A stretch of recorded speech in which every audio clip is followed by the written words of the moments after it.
Here in the Fitzgerald Fieldhouse, Pittsburgh defeats Duke 20-19. Demetrius Thomas capped it off with a technical foul victory in the final matchup. Team was down. What was the mentality for you going into that final matchup? Just before I went in, I just played out in my head like what could possibly happen. You know, if Keller would have got the win, I would have simply had to win. But I just prepared my mind to go out there to either get the pin or know I had to get at least a tech. So mentally, I just prepared myself to go out there as hard as I can to score as many points as possible. And your opponent, stalling a little bit, got called for it. What did you do to prevent that? So, I mean, I knew that I would just put it on him and that eventually that he will wear out.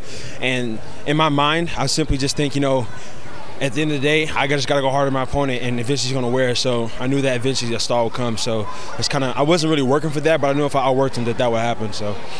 And finally, getting this team victory in come from behind fashion, what does this mean going forward for the group?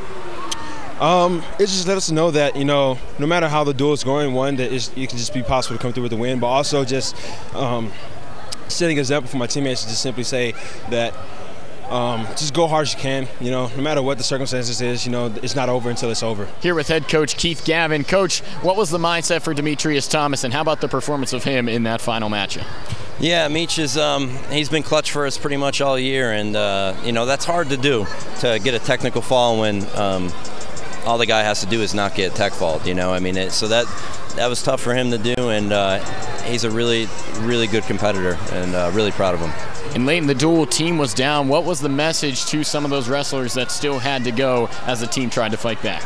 They needed to do their job, you know, and not many of us did tonight, so that's why it was so close. So a little too close, but in the end, you know, Meech is one of our guys who did certainly do his job and kind of saved us tonight. And how important is this win looking towards the end of the year, a come-from-behind victory for the team going forward? You know, I think we've had too many of those, you know, to come from behind. It'd be nice to get one where we're not stressed going into heavyweight, but you know, the message to them in the locker room afterwards is we got to be consistent. You know, last week we wrestled with a lot more fire, and this week I think we kind of thought things were going to go our way, and you didn't bite down on some of the areas that you need to bite down on. But yeah, you know, we'll get better, and we're headed towards the end of the season, so we got to tighten some things up.